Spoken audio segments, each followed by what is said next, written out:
का हर बार तो हमनी के छठ गा बजा के ए तरीका से करबे करे नहीं जा। हाँ। तो काहे ना अब की बारी कुछ नया तरीका से गा के छठ मनावल जा। पूजो का नया तरीका होला का? हाँ जी, कुछ गाई ना। पहले तू ही शुरू कर। हाँ तो सुने।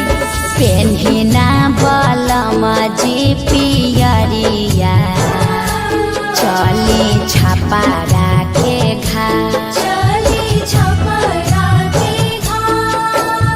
का चाही बासा के बहंगिया, बहंगी लेके चलब घाट, बहंगी लेके चलब घाट। काजी पुरान के नियन गावे लगनी, तनी डीजे में गाई। डीजे में कैसे? तू ही शुरू कर। हाय से पेन्हिना बलमा जी पियरिया, ए जी पेन्हिना बलमा जी पियरिया, चली छपारा के घाट, चली छपारा के घाट। का चाही बासा के बहंगिया, बहंगी लेके चलब घाट, बहंगी लेके चलब घाट।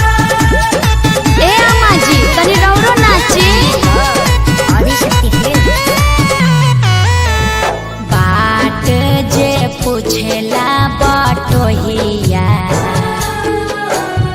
बाट जे पूछेला बटोहिया, ई दल के करा के जा, ई दल के करा के जा। तू तया धरा हवे रे बटोहिया, तू तया धरा होइबे रे बटोहिया। ई दल छठी माई के जाय, ई दल छठी माई के जाय। का चाही बासा के बहंगिया, तब हम ही ना चाहता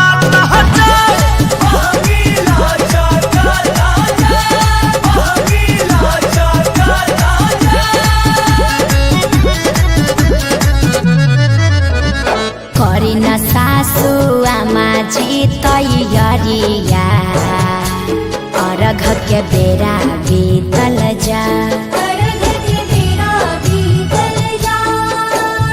पेन्ही नारी सबके पापा पियरिया, दौरा घाटे पहुँचा,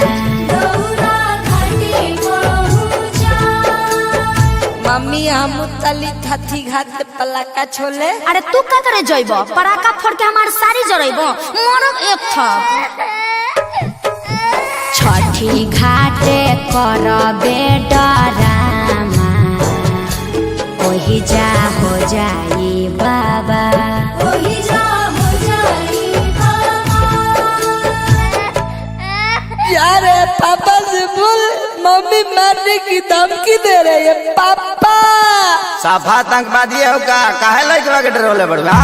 अरे ना जी, बबुआ पर चटक न जान चलाई है, दिहल हा छठी माई के लाल, दिहल हा छठी माई के लाल। अच्छा ठीक बा, ना मारब, ई तो हमरो पता बाजी। खीर पावन ह छठी मैया, खुश रहो नैहर ससुराल, खुश रहो आंगना दुआर, खेसारी पवन बले रही प्यार। हे छठी मैया, तनी कश्यप जी पर ध्यान देत रही ह, विवाद से बचई ह।